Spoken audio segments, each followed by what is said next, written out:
deeper ground.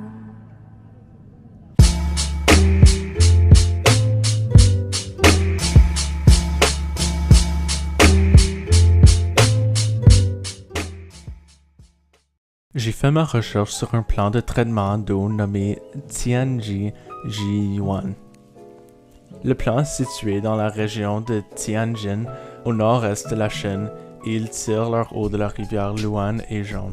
Le processus utilisé dans ce plan s'appelle un flottateur air dissous. Ce processus fonctionne grâce à l'injection de microbulles d'air dans l'eau. Le grand facteur qui est responsable pour la demande pour ce plan est principalement à cause de la trop haute population de la Chine. Il y a deux événements qui se sont déroulés dans l'histoire de ce plan. Premièrement, il n'avait pas de place pour l'expansion qui a mené à la démolition partielle et la construction de nouvelles installations sans trop compromettre le fonctionnement de l'usine.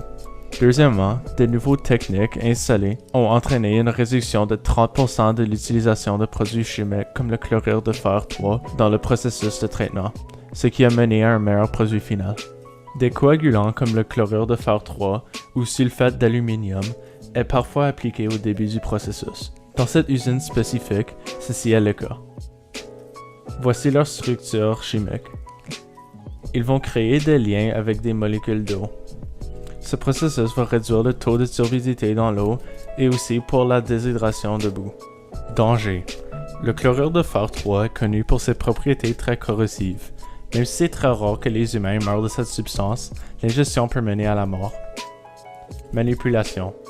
Il faut manipuler cette substance avec soin à cause de ses dangers. Stockage. Si vous stockez le chlorure de fer 3 dans un pot en verre scellé, il va rester viable pendant des années. Élimination. Puisque c'est un acide très fort, elle ne peut pas simplement être versée dans le lavabo. Donc, il faut la neutraliser avec une base forte, comme l'hydroxyde de sodium. L'application la plus commune du chlorure de fer 3 est pour le traitement d'eau. Le chlorure de fer 3 n'est pas trop cher, à un coût de 100$ par 400 kg. Ce n'est pas cher pour ce processus à cause qu'il a une petite quantité qui est utilisée. Le produit final est de l'eau potable et propre. L'eau est une substance neutre non dangereuse avec un coût global de 1$ par mètre cube en Chine. L'eau est la base de notre civilisation et est utilisée dans tous les domaines. Le processus de flottateur à air dissous est assez simple. Voici ses étapes. Premièrement, l'eau du lac non potable passe à travers un réservoir de mélange chimique qui inclut le chlorure de fer 3. Deuxièmement, l'eau se faufile dans les réservoirs DAF où les diffuseurs d'air sur le fond du réservoir créent des fines bulles qui se fixent au floc. La masse de débris est enlevée de la surface et l'eau clarifiée est retirée du fond du réservoir de DAF. Troisièmement, une portion de l'eau qui sort du réservoir DAF est guidée vers un petit récipient sous pression dans lequel de l'air comprimé est également introduit. Ceci a pour résultat de saturer l'eau. Finalement, le cycle va continuer et de l'eau potable va toujours sortir du processus. Économie. L'ensemble de la construction, de finances et d'exploitation de l'usine est évalué à plus de 400 millions de dollars. Comparé à d'autres plans, ce n'est pas trop coûteux.